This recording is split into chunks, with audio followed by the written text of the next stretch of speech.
Pour valider le TOEIC, il faut que tu maîtrises ce genre de questions. She are thinking, thinks, as thinking, at thinking that we should take a more cautious approach to this negotiation.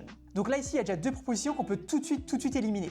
C'est as thinking et had thinking. Parce qu'on ne peut pas avoir as ou had thinking comme ça. Soit on aurait un perfect, as plus le verbe ensuite avec ed, soit on aurait has been thinking. Mais as thinking ou had thinking comme ça peut pas aller. Donc il nous reste are thinking ou thinks. Are thinking, c'est du present continu. Donc en gros, une action en cours au moment où on parle. Tu vois, c'est vraiment quelque chose qui est en train de se passer maintenant où on parle. En général, ça va plutôt être utilisé pour des actions. Tu vois, des trucs qui sont en train de se dérouler. Alors que things, ou le présent simple, ça va plutôt être utilisé pour exprimer une opinion, une généralité, une habitude, quelque chose de vrai, un fait scientifique. Et ici, ça va beaucoup plus parce que en gros, think, c'est plutôt une idée, une opinion. She thinks that we should take. Elle pense, elle se dit que on devrait faire ça. Ça rentre vraiment plus dans le cadre d'une opinion. En général, avec think, on va plutôt utiliser une forme simple qu'une forme continue.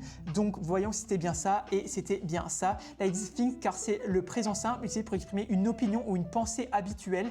Ou là, are thinking est incorrect. Il s'agit du présent continu qui nécessite un sujet pluriel. Ah oui, donc en plus, le are thinking, ça pourrait pas aller parce qu'en gros, il faudrait she is thinking. Ok, donc en gros pour ces deux raisons-là, le thinks colle le mieux et c'était bien ça. Et d'ailleurs, si jamais tu veux tous les cours de grammaire pour maîtriser tout ça, mets en commentaire je veux le cours et moi je t'enverrai ça gratuitement. En gros, je t'enverrai un lien avec tous les cours de grammaire qu'il faut que tu maîtrises pour le TOEIC. Il y aura vraiment tout ce qu'il faut que tu maîtrises niveau grammaire pour le TOEIC. Donc voilà, hésite vraiment pas. Et puis si jamais tu veux t'entraîner pour le TOEIC, n'hésite pas à aller sur la plateforme là. C'est une plateforme d'entraînement spécialement dédiée à l'entraînement pour le TOEIC. Tu pourras t'entraîner sur toutes ces questions-là.